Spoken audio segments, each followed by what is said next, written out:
Biggest Pulsar ever.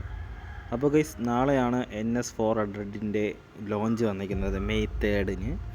അപ്പോൾ എല്ലാവരും wait ചെയ്ത പോലെ ഒരു പൾസർ സീരീസിലെ ഏറ്റവും ഫാസ്റ്റസ്റ്റ് ബൈക്കായിരിക്കും NS400. അപ്പോൾ അതിൻ്റെ ക്ലസ്റ്ററും എല്ലാം നല്ല നല്ല മാറ്റങ്ങളെല്ലാം വന്നിട്ടുണ്ട്. അപ്സ് ഡൗൺ ഫോർക്കും കാര്യങ്ങളെല്ലാം ഉണ്ട്. നിങ്ങളെല്ലാവരും ഇപ്പോൾ തന്നെ എല്ലാ വീഡിയോസിനും കണ്ടു കാണും. അപ്പോൾ മിക്കവരും ഇതിൻ്റെ ഒരു മോഡലിനെ കുറിച്ച് ഇത്തിരി മോശം പോരായ്മയാണ് പറഞ്ഞിരിക്കുന്നത്. കാരണം കുറച്ചുകൂടെ നല്ലൊരു അപ്ഡേഷൻ ലുക്കും ഉണ്ടാവരാമെന്ന് പറഞ്ഞിട്ടാണ്. പക്ഷേ ഇപ്പോഴത്തെ ഹെഡൊന്നും വലിയ സുഖമുള്ള രീതിയിലല്ല ഇപ്പോൾ കൊണ്ടുവന്നിരിക്കുന്നത്. അപ്പോൾ നമുക്ക് കാരണം നമ്മൾ അതിനെക്കാട്ടി നല്ല ലുക്ക് ശീലിച്ചതാണ്. അപ്പോൾ നമ്മളെപ്പോഴും അപ്ഗ്രേഡ് വണ്ടി വരുമ്പോൾ അത് കുറച്ചും കൂടെ അപ്ഗ്രേഡായിട്ടുള്ള ഒരു ലുക്കിൽ വരുമെന്നും പ്രതീക്ഷയിലായിരുന്നു എല്ലാവരും നിന്നത്. അപ്പോൾ അതെല്ലാം പോയിട്ടുണ്ട്. ഇനി നേരിട്ട് കാണുമ്പോൾ എങ്ങനെയാണ് അതിൻ്റെ ലുക്ക് വരുന്നതെന്ന് അറിയത്തില്ല. അപ്പോൾ നമ്മൾ ഫോട്ടോ കണ്ട പോലെ എല്ലാം മിക്ക വണ്ടികളും നമ്മൾ നേരിട്ട് കാണുമ്പോൾ ലുക്ക് മാറിയിട്ടുണ്ടാകും. കുറച്ചുകൂടെ നേരിട്ട് കാണാൻ കുറച്ചുകൂടെ നല്ല രസമായിരിക്കും. അപ്പോൾ ഇതിപ്പോൾ എങ്ങനെയെന്ന് അറിഞ്ഞുകൂടാ. നമുക്കിപ്പോൾ എന്തായാലും നാളെ ലോഞ്ച് കഴിഞ്ഞിട്ട് നോക്കണം.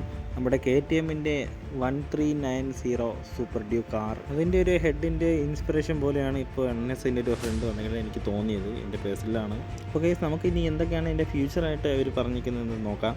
അപ്പോൾ ഇവർ ഫസ്റ്റ് പറഞ്ഞിരിക്കുന്നത് അതിൻ്റെ ഹെഡിൽ വരുന്ന ഡൈലൈറ്റ് തന്നെയാണ്. രണ്ട് സൈഡിലും വരുന്ന ഒരു ഇടിമിൻ്റെ ഒരു പോലത്തെ ഇൻസ്പയർ ഉള്ളതാണ്. പിന്നെ ഡിജിറ്റൽ ക്ലസ്റ്റർ വരുന്നുണ്ട്. അപ്പോൾ എനിക്ക് അത് കുറച്ചുകൂടെ ഒരു ഫ്യൂച്ചറായിട്ടുണ്ടെന്നാണ് അവർ പറയുന്നത്. പക്ഷേ കാണാൻ കുറച്ചുകൂടെ ഭംഗി പഴയതായിരുന്നു.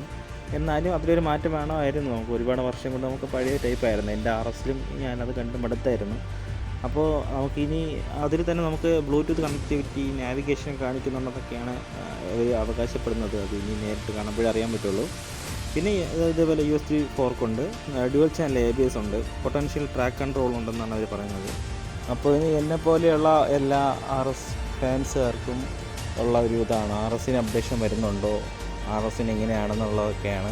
അപ്പോൾ നമുക്ക് അത് നോക്കാം. നിങ്ങൾ പണ്ട് കണ്ടാണ് ഞാനൊക്കെ വണ്ടി എടുക്കുന്നതിനൊക്കെ മുന്നേ ആയിട്ട് കേട്ടിട്ടുണ്ടായിരുന്നു CS400, SS400 എന്നൊക്കെ പറഞ്ഞിട്ട് 2 മോഡൽ പണ്ട് ബജാജ് ഇൻഡോനേഷ്യയിലെന്തോ ഇങ്ങനെ കാണിച്ചിട്ടുണ്ടായിരുന്നു.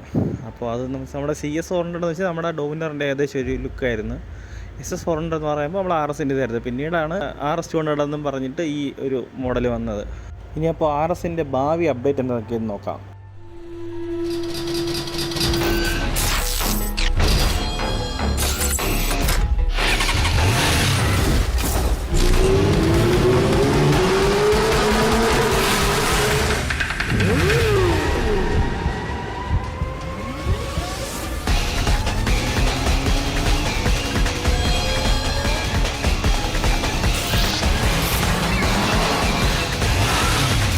പൾസർ RS200 2024 തന്നെ ലോഞ്ച് ഏകദേശമാവാം എന്ന് പ്രതീക്ഷിക്കാനാണ് അവർ പറയുന്നത്.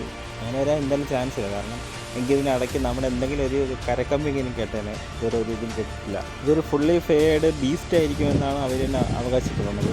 ഇപ്പോൾ അവർ കോമ്പറ്റീഷൻ പറഞ്ഞിരിക്കുന്നത് നമ്മുടെ KTM 390, BMW G310, Apache RTR 310 ഇതൊക്കെ ആയിട്ടാണ് അവരിപ്പോൾ കോമ്പറ്റീഷൻ പറഞ്ഞിരിക്കുന്നത്. അപ്പോൾ ഈ NS400ഉം RS400ലും നിങ്ങൾ എന്തൊക്കെയാണ് അപ്ഡേഷൻ ഇനി വേണം എന്ന് തോന്നിയതൊക്കെ ഒന്ന് കമൻറ്റ് ചെയ്യണം ഗൈസ്.